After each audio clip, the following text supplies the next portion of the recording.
the enthusiasts that are already tweaking and calibrating every knob they can, it may be harder to see exactly what's changing, how close to reference, beyond reference it can get, because what they're talking about is beyond reference. Podcast. All right, welcome to the eCoustics podcast. This is Brian Mitchell, your host and founder of eCoustics.com. And I'm here with our editor at large and ISF video certified expert, Chris Boylan, from his undisclosed cabin. Hey, Chris. Hi. Hey, what's going on? And it's my pleasure to welcome one of our newest contributors who brings over 3 decades of AV journalism experience, most recently from Tech Radar, Sound and Vision Magazine, Wirecutter, Popular Science, and more. And if you've been reading about home theater, there's a good chance you've come across his insights. Welcome, Al Griffin. Hey, Al. Hello. Are you just going to leave out? I got to let you know that it's almost 3 decades, not over 3 decades. Almost. But I think you have been reviewing longer than both me and Chris, which is probably one of the first. I don't know about that. No? I don't know. That's right. That's why I'm senior reviewer. So.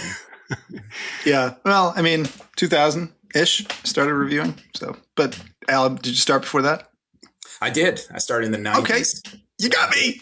90s. Well, you were with Video Magazine too, right? I think one of my first reviews that I did was of a Pioneer Laserdisc player. So wow. I need to date myself. There you go. Did it have the AC3, Dolby AC3 output on it? No, that wasn't even available yet. Wow. Well, today's topic is about Dolby Vision 2, the latest upgrade to Dolby Vision. And we're bringing this to you on the day of the announcement, August 6, 2026. We just got off a conference call with the folks at Dolby, and we're here to tell you all about it. And of course, it's version 2, so it's got to be better, right? But that's not all. There's also Dolby version 2 Max, which is even better than Dolby Vision. So there's a lot we have to talk about. But before we do that, I think we have to bring people up to speed. Dolby Vision has been around. Now we have to call it regular Dolby Vision or Dolby Vision 1. This is going to get confusing. Stick with us. But Chris, maybe you could bring us up to speed on just what exactly is Dolby Vision and its goals when it came out about 10 years ago. Sure. Well, the best part about 4K is not the number of pixels, it's the HDR. And HDR, high dynamic range, gives us the ability to see really dark blacks, really bright brights, and everything in between, potentially preserving shadow detail and specular highlights at both ends of the spectrum. But vanilla, standard, static, high dynamic range HDR content basically get one range from 0 to 100 for black to peak white, and it never changes over the course of a program.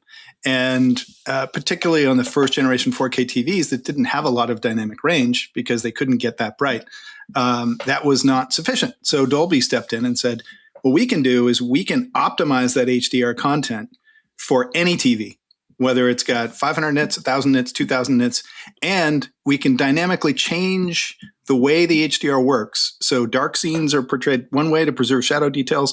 Bright scenes are portrayed a different way to preserve the specular highlights. And you get this kind of the ability to really take full advantage of the display technology with the best content, right? So they got that onto TVs maybe about 10 years ago. But since then, TVs have gotten a lot better in most respects. Wider color gamut, higher dynamic range, higher peak brightness, better contrast.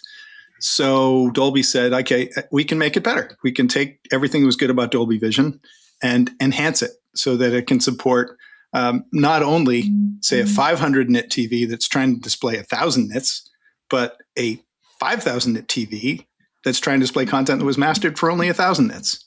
So it's basically the evolution of Dolby Vision. I think they don't want to call it a sequel. They just want to call it like an upgraded model. And what we learned today is that it works very well with existing legacy Dolby Vision content up to the 33,000 titles Dolby says they have. So you don't necessarily have to wait for the content to come before you can take advantage of the Dolby Vision 2 feature, particularly Dolby Vision 2 Max. So that's, I think, what's led up to where we are now. Probably missed a couple of details, but so Al, in a nutshell, bring us up to speed now with Dolby Vision 2 and kind of your big takeaways. So Dolby Vision 2, the benefit is it's going to optimize a lot of what Dolby Vision has been doing is making lower brightness TVs look better with high dynamic range content. But now even like inexpensive TVs are very bright. So with Dolby Vision 2 now, there are technologies that allow content creators to take advantage of the higher brightness of TVs. And one of the terms that they used to use was called bi-directional tone mapping, which is a new thing.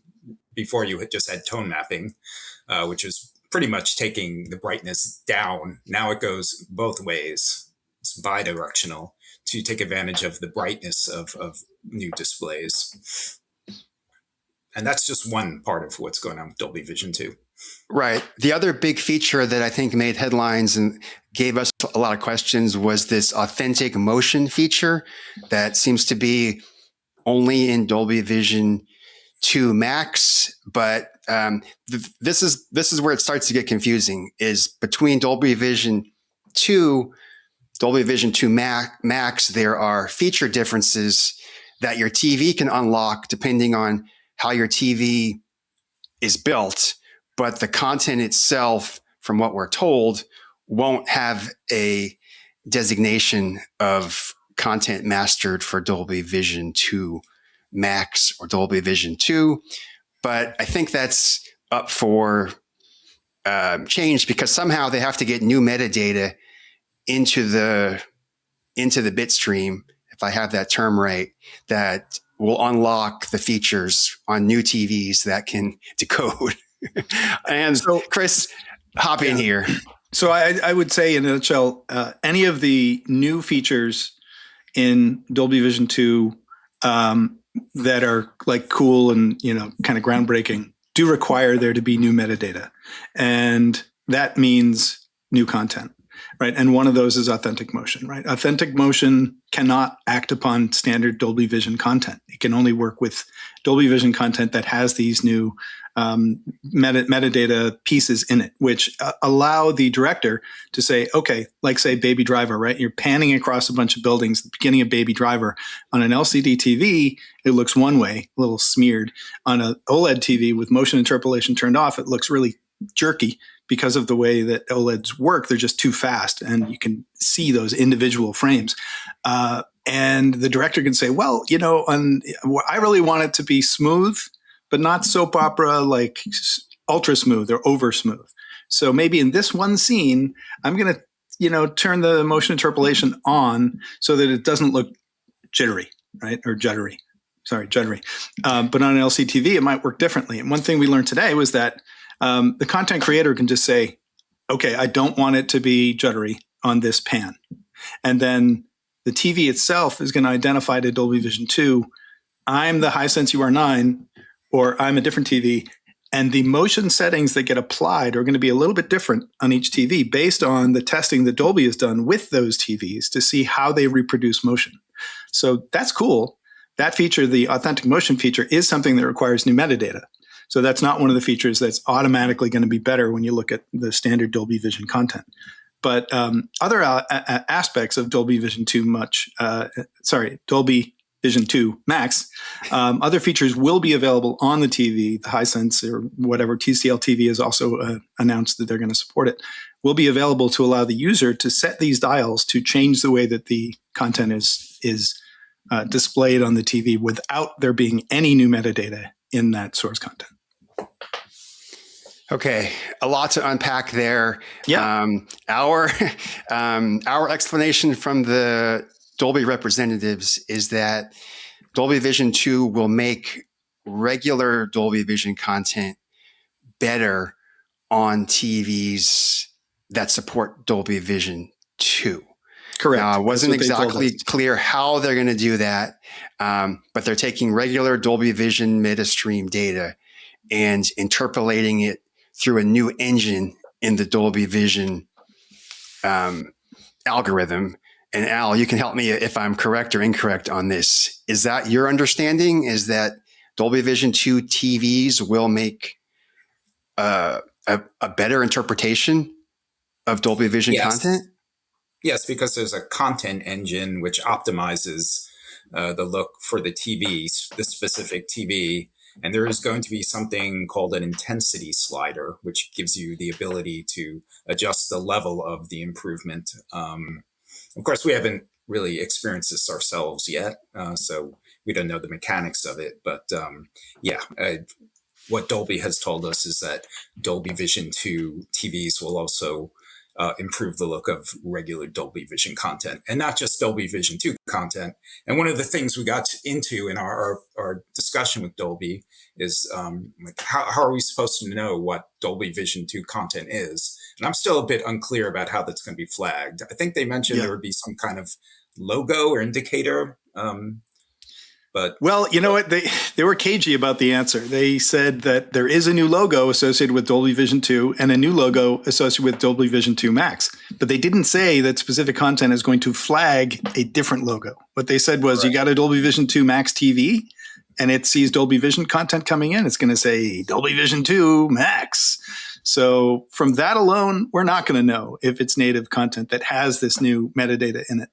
But I'm sure there's going to be ways we can figure it out and, educate our users on the latest content to come out that does take advantage of these new features.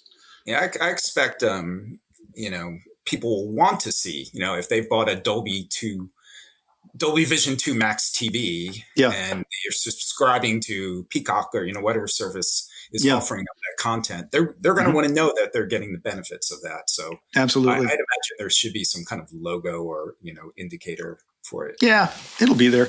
But one of the features that they will be able to, it seems like will be able to do in Dolby Vision 2 without new content is optimizing the HDR based on the ambient room brightness, which was something that was to a certain extent available in Dolby Vision IQ, but it's supposed to be better now. So that doesn't require new metadata. That requires that you take control of the TV via its ambient light sensor to identify what the ambient room lighting is and adjust the black levels, the brightness levels, the HDR based on that ambient room lighting. Now, that's a feature that we usually recommend people turn off because it can adjust the white, it can screw up the color saturation, the white balance, a number of other things.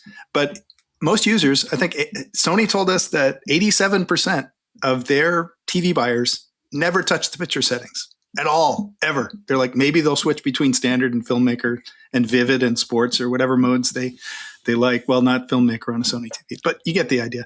87% of the people are not using it. So the people who haven't turned off their ambient light sensor, who are watching Dolby Vision content, will potentially get a better viewing experience overall, or one that's at least, it looks better in a brighter room. And that's kind of a cool feature for people who are not enthusiasts. True. Right. I mean, Dolby was really emphasizing that that's going to be a big improvement and a benefit for the new format, is that use of the ambient light sensor. So we'll see, because our experience in the past is that it's not that great. Turn it off immediately, which most people don't do. Yeah, exactly. Okay, so we can lead a horse to water, but we can't make them drink. Right. Okay, so we think Dolby Vision 2 will make the automatic picture settings better and easier for Dolby Vision content, whether it's existing Dolby Vision content or some new version that's labeled Dolby Vision 2 or whatever it's labeled. It will give it better out of the box picture viewing experience. Does that sound accurate from our understanding of it so far? Yeah, I think so. And they're also giving the enthusiasts the ability to tweak things like what was it called? Intensity slider? The intensity slider. Yeah. So if someone likes what Dolby Vision 2 does, but they think it does it a little too much of it, they'll be able to turn down the intensity of the processing. So that to me probably sounds a little more like an enthusiast feature for people who really want to dial in what things look like on their specific TV and their lighting. Right. But I think their whole point, and maybe they're shifting this a little bit because they don't have a lot of content partners. But it does seem like there's a shift in their emphasis. That you don't need to wait for the content to take advantage of this. I mean, ultimately, Dolby wants to sell Dolby Vision 2 licenses to TV manufacturers. That's their goal, right? I mean, obviously, they want to improve the picture quality too for consumers, but the more chips they sell, the better it is for Dolby. So if they make a big noise about this Hisense launch with Dolby Vision 2 Max, and that gets other manufacturers excited because consumers get excited, then the goal is realized, right? People now like LG, maybe not Samsung, but maybe Sony, maybe Panasonic, maybe other TV manufacturers want to add the feature because consumers are getting excited and asking about it. Right. But it used to be, I think when it was first launched, the perception was you got to wait for the content to really take advantage of the feature. And that's still true. But I think what they're emphasizing now is that it'll work with any Dolby Vision content to make it look better than it did when you just had the legacy Dolby Vision. So that'll be interesting to see once we can test it. Well, let's talk about the new TVs that were just announced from the new 2026 TVs.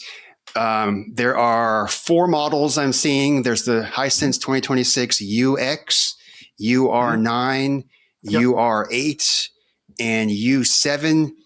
And then there's also a U7 Pro in Europe, Middle East, Asia, and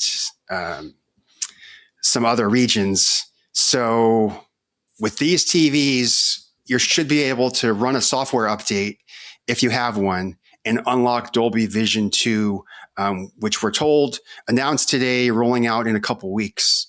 Well, but that's rolling out depending on the manufacturer and the region. It won't be available on August 6th anywhere, but it'll be available maybe August 20th, 27th, who knows, whenever Hisense gets around to rolling out the over-the-air upgrade to these TVs in these regions. What it sounded like early when Chris, one of the Dolby reps, was talking about it, was that the official date announcements for Europe have been announced, but they haven't been announced for North America yet. So we may not get them first. Who knows how long we're going to have to wait. So, Al, you're going to have to hold on to that Hisense for a while. Sorry. I'm just going to check every day. Where's the software? Yeah. A reminder on the phone, check for Dolby Vision 2 update. Well, by the time this something to look forward to. Yeah, exactly. So we are going to have Al's full review up of the UR9, but I think it's going to be before this new Dolby Vision content for this Dolby Vision update is done, because we can't hold that TV review waiting for that update. But we will update you again once that update is released, and Al can give it a quick spin through on what's actually changed. But remember, this feature doesn't change the performance of the TV. Okay, it's not going to change the peak brightness. It's not going to change the contrast. It's not going to change any of the measurements that we're publishing with the review. It's going to change the way that Dolby Vision content is displayed on the TV. It's going to improve the way it handles ambient light. It's going to improve potentially the dynamic range of content. It seems like it will have some of that, what they used to call the bi-directional dynamic range content on it to expand the brightness when it can. So I think, and these new user interface features like the intensity slider will be available at launch. So there'll be a lot to play around with to test, but it won't fundamentally change the nature of the TV. It's just going to change how it displays Dolby Vision content. So, I mean, we've already published an article from when they announced Dolby Vision 2 last September. So it's been 10 months, almost 11 months since they originally announced Dolby Vision 2 is coming, Dolby Vision 2 Max. So we're getting the first rollout, tryout about a year later. From that original announcement, there's a lot of new features built in that you're going to hear terms from precision black, light sense, content intelligence, white point adjustments, new image engine, 12-point precision. But when you break all that down, what does the consumer need to know when they're buying a TV that has the new Dolby Vision 2 logo on it? Do they instantly buy that TV? Or how would you describe TV purchasing once this comes out? I'll probably pass this to Al.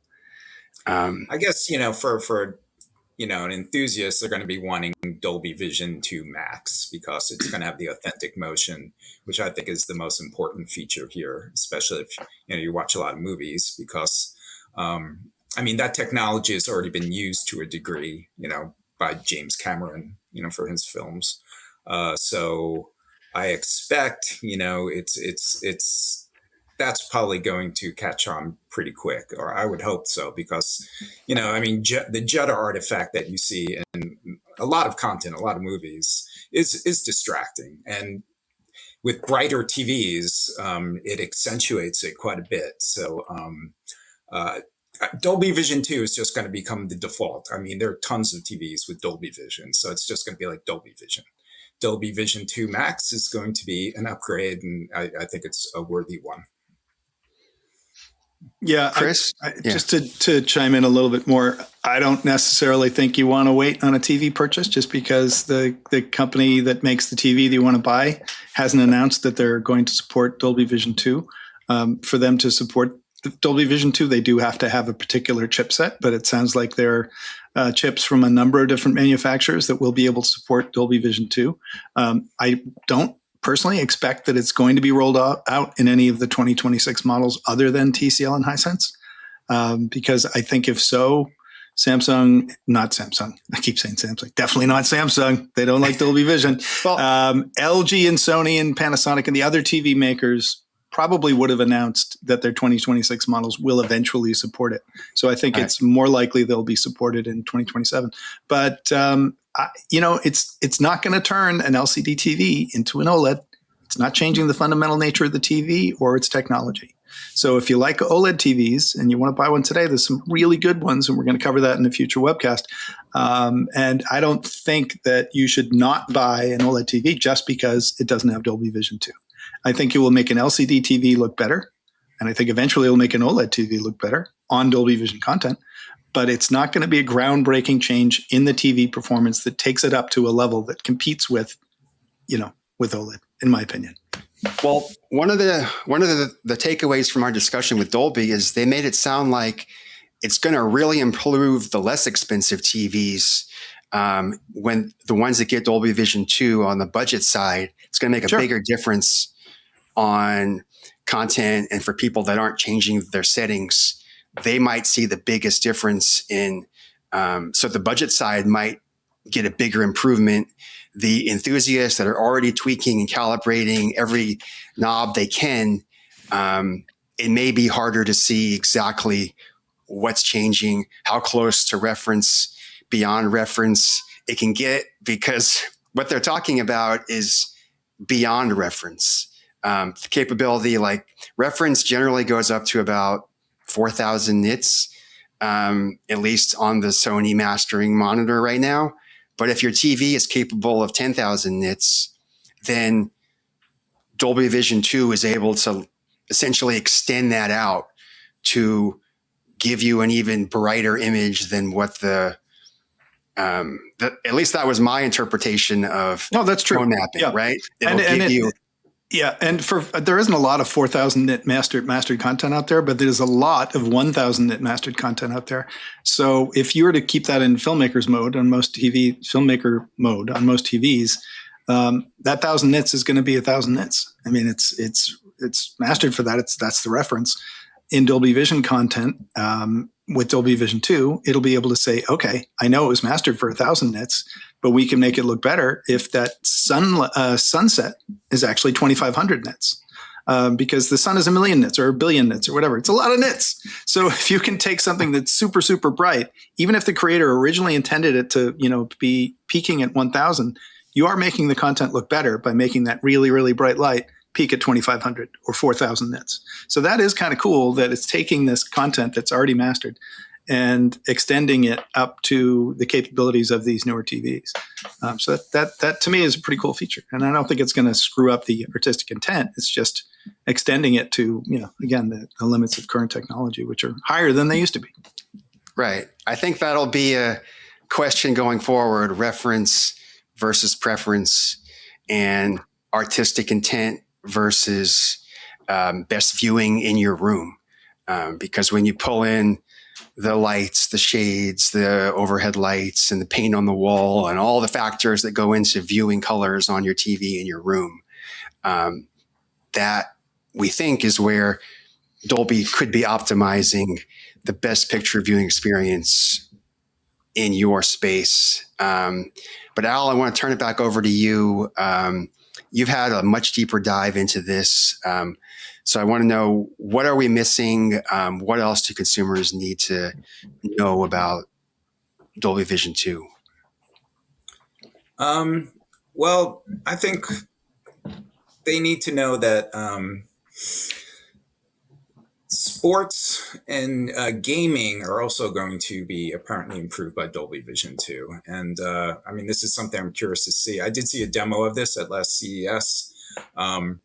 Obviously, watching sports on TVs, there are problems with it, because if your TV's in filmmaker mode, it's just going to look weird. But, you put on your TV sports mode, it's also going to look really weird. I mean, the grass is going to be super green and scary looking. Yeah. So what Dolby Vision 2 is giving, content providers an option to do is like set the white point automatically within the mode, the Dolby Vision 2 mode. So it will, in combination with the ambient light sensor on your TV, like make the colors look, set the colors to their specification, also the black point. And so you'll get most likely a much better looking image when watching sports. And I believe there's also some motion optimization that can be applied as well. Chris, you want to wrap this up with closing thoughts on the final things consumers thinking about purchasing a TV may want to consider with Dolby Vision 2, or anything we missed in the lead up to all the new features? Well, I would say, again, I think that the Hisense UR9 with Dolby Vision 2 is going to look better than its predecessor, for sure, once Dolby Vision 2 and Dolby Vision 2 Max rolls out. So maybe if you're looking at last year's Hisense versus this year's, definitely get this year's, because otherwise you're going to have FOMO, and we don't want to have FOMO. Not stop the FOMO, we love that guy, but FOMO, you don't want to miss out on something like that. But it doesn't fundamentally change the technology of image reproduction, again, in a way that's going to make an LCD TV look like an OLED TV. So there are a lot of other factors that matter in buying a TV. I'm looking forward to seeing it, testing it, and getting a much more informed opinion. Because right now it is only opinions based on a couple of demos. So we need to find out more when the feature rolls out, how much of a difference it makes in Dolby Vision content. So I think stay tuned. All right. I think that's a great point to wrap this up. We will definitely get some further testing of Dolby Vision 2 content, and we'll be bringing you that on eCoustics.com. Of course, I want to thank Al Griffin, senior editor, new contributor at eCoustics. Thank you, Al.